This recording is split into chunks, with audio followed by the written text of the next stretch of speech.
नमस्कार. महा-डी-बी-टी pre matric scholarship पोर्टलवर शाळांना नक्की काय काम करायचं आहे हे समजून घेण्यासाठी आपलं स्वागत आहे. खरं तर ही प्रक्रिया खूप सोपी आहे आणि हेच आपल्याला श्री सतीश पाटील केंद्रप्रमुख गोळेगाव यांच्या मार्गदर्शनातून आज समजून घ्यायचं आहे. चला तर मग सुरू करूया आणि पाहूया की हे सगळं किती सहज करता येतं. तर सगळ्यात पहिलं काम महा-डी-बी-टीच्या ऑफिशियल वेबसाईटवर जायचं. वेबसाईट उघडली की डाव्या बाजूला बघा, तिथे प्री मॅट्रिक शिष्यवृत्ती असं लिहिलेलं दिसेल. आपल्या प्रवासाची सुरुवात इथूनच होणार आहे. मग चला त्यावर क्लिक करूया. ओके, आता आपण आलो आहोत प्री मॅट्रिकच्या खास पोर्टलवर. इथे उजव्या कोपऱ्यात बघा, अर्जदार लॉग इन नावाचा एक ऑप्शन दिसेल. आपल्याला आता तिथेच क्लिक करायचं आहे. ठीक आहे, आता आपण लॉग इन पेजवर पोहोचलो आहोत. पुढची स्टेप अर्थातच लॉग इन करण्याची. चला ती प्रोसेस पटकन समजून घेऊ. ही प्रोसेस तर आपल्याला माहीतच आहे, अगदी सोपी आहे. आपलं युजरनेम टाका, पासवर्ड टाका, खाली जो काही कॅप्चा कोड दिसतोय तो जसाच्या तसा टाका आणि येथे लॉग इन करावर क्लिक करा. आता इथे एक खूप महत्त्वाची गोष्ट आहे. जर आपण पहिल्यांदाच या पोर्टलवर लॉग इन करत असाल तर सिस्टम तुम्हाला पासवर्ड बदलायला सांगेल आणि हे कंपल्सरी आहे, करावंच लागेल. यासाठी आपला आधार नंबर टाकावा लागेल आणि मग आधारला लिंक असलेल्या मोबाईलवर एक OTP येईल. तो OTP इथे टाकायचा आहे. माहितीच्या सुरक्षेसाठी ही स्टेप खूप गरजेची आहे, त्यामुळे ती व्यवस्थित पूर्ण करा. वाह, लॉग इन यशस्वी झालं. आता आपण आलो आहोत थेट डॅशबोर्डवर. असं समजा की हा आपला कंट्रोल रूम किंवा कमांड सेंटर आहे.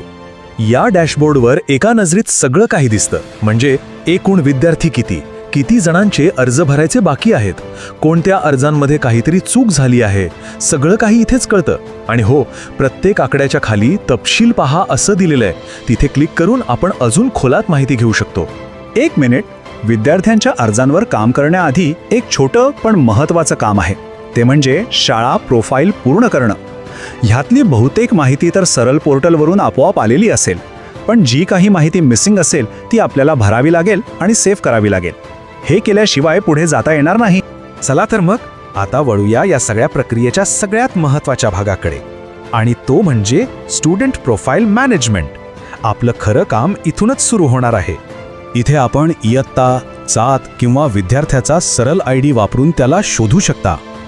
आणि इथेच श्री सतीश पाटील एक अत्यंत महत्त्वाची गोष्ट सांगतात. ते म्हणजे कोणतंही काम सुरू करण्याआधी सगळ्यात आधी विद्यार्थी आणि त्याच्या पालकाचं आधार व्हेरिफिकेशन पूर्ण करून घ्या. ही पहिली आणि सर्वात महत्त्वाची पायरी आहे. आधार व्हेरिफिकेशन करायचे 2 मार्ग आहेत. पहिला म्हणजे OTP. यात आधारला लिंक असलेल्या मोबाईल नंबरवर एक कोड येतो, तो टाकायचा. आणि दुसरा मार्ग आहे डेमोग्राफिक, म्हणजे विद्यार्थ्याचं नाव आणि जन्मतारीख जशी आधार कार्डवर आहे तशीच टाकून व्हेरीफाय करायचं. ओके, एकदा का आधार व्हेरिफिकेशन यशस्वी झालं की आपलं पुढचं मिशन आहे त्या विद्यार्थ्याचं प्रोफाईल 100% पूर्ण करणं. त्यासाठी आपल्याला स्क्रीनवर दिसणारे हे 5 महत्त्वाचे भाग भरावे लागतील. हे 5 भाग म्हणजे विद्यार्थ्याची वैयक्तिक माहिती, त्याचा पत्ता, पालकांची माहिती, शिक्षणाचा तपशील आणि जर तो हॉस्टेलमध्ये राहत असेल तर त्याची माहिती. खरं तर ही सगळी माहिती आपल्याकडे तयारच असते, फक्त ती अचूकपणे भरायची आहे. खूप सोपं काम आहे. वा, अभिनंदन.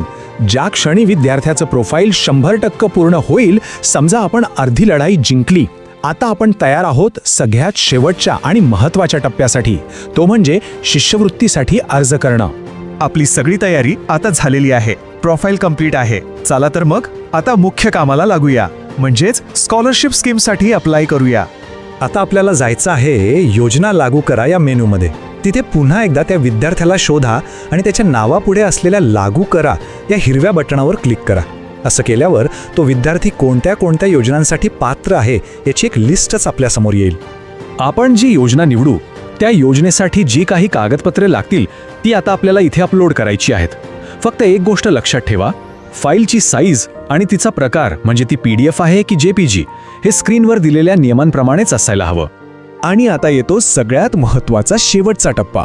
श्री सतीश पाटील केंद्रप्रमुख गोळेगाव हे नेहमी सांगतात की इथे अजिबात घाई करायची नाही. अर्ज सबमिट करण्यापूर्वी त्याचा प्रिव्ह्यू नीट तपासा. सगळी माहिती बरोबर आहे ना हे एकदा दोनदा बघा. त्यानंतरच त्या छोट्याशा बॉक्समध्ये टिक करून सबमिट बटन दाबा. चला, अर्ज तर सबमिट झाला, पण थांबा, आपलं काम अजून संपलेलं नाही. खरं तर यानंतर एक महत्त्वाचं काम सुरू होतं. ते म्हणजे आपल्या अर्जाचं पुढे काय झालं हे वेळोवेळी तपासणं. ॲप्लिकेशन स्टेटस या सेक्शनमध्ये आपल्याला सगळं काही कळतं. आपला अर्ज सध्या तपासणीखाली आहे का, तो मंजूर झाला की नामंजूर झाला, किंवा शिष्यवृत्तीचे पैसे थेट विद्यार्थ्याच्या खात्यात जमा झालेत का, हे सगळं स्टेटस आपल्याला इथेच दिसतं.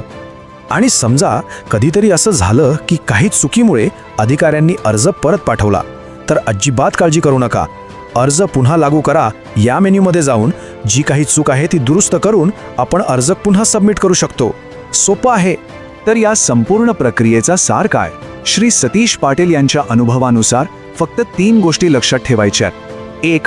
विद्यार्थी आणि पालक दोघांचंही आधार व्हेरिफिकेशन सगळ्यात आधी करा. 2. प्रत्येक विद्यार्थ्याचा प्रोफाईल 100% पूर्ण करा. आणि 3. जी कागदपत्र अपलोड कराल ती अगदी स्पष्ट आणि अचूक असू द्या. बस एवढं केलं की आपलं काम यशस्वी झालं म्हणून समजा. शेवटी हे फक्त एक फॉर्म भरण्याचं काम नाहीये, तर आपल्या शाळेतल्या गरजू आणि पात्र विद्यार्थ्यांना त्यांच्या शिक्षणासाठी मदत करण्याची ही एक खूप मोठी संधी आहे.